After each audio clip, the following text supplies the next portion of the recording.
अंधकार और रहस्यों की दुनिया से आज हम उस देवता की कहानी जानेंगे जिसका नाम लेने से भी दुनिया कांपती थी। क्या हुआ अगर इतिहास का सबसे बदनाम विलन असल में एक इंसाफ पसंद राजा निकले जिसे दुनिया ने हमेशा गलत समझा। आज हम पर्दा उठाएंगे पाताल के राजा हेडीज की अनकही कहानी से।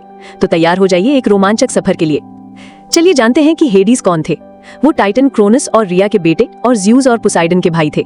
टाइटन्स पर जीत के बाद तीनों भाइयों ने पासे फेंककर ब्रह्मांड को बांटा। ज़्यूस को आसमान, पोसाइडन को समंदर और हेडीज को मिला अंडरवर्ल्ड यानी पाताल लोक, मरने के बाद आत्माओं का अंतिम घर। लेकिन हेडीज का पाताल लोक कोई डरावनी जगह नहीं बल्कि एक व्यवस्थित और न्याय पर आधारित दुनिया थी।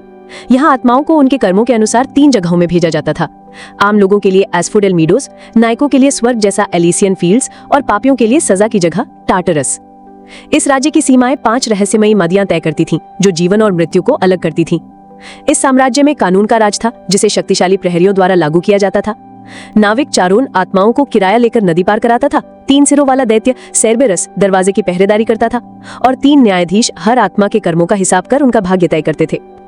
हेडीज की सबसे मशहूर कहानी पर्सेफोनी से जुड़ी है, जिसे प्रेम कर वो उसे अपने साथ पाताल लोक ले आए। उसकी मां डेमीटर के दुख से धरती बंजर हो गई।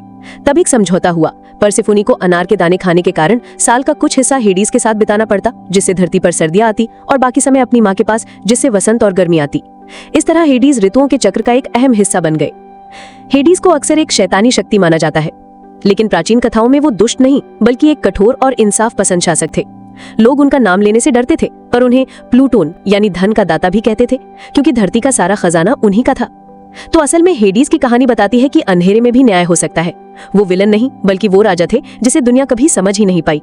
संक्षेप में, हेडीज सिर्फ मृतकों के देवता नहीं बल्कि एक शक्तिशाली और न्यायप्रिय शासक थे, जिनकी ऋतुओं के चक्र में भी अहम भूमिका थी। वो खलनायक नहीं बल्कि एक गलत समझा गया राजा था।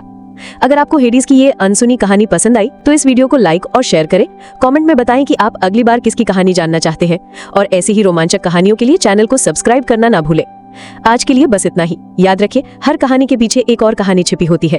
हम जल्द ही मिलेंगे एक और रहस्यमयी दास्तान के साथ। तब तक अपना ख्याल रखिए और जिज्ञासु बने रहिए।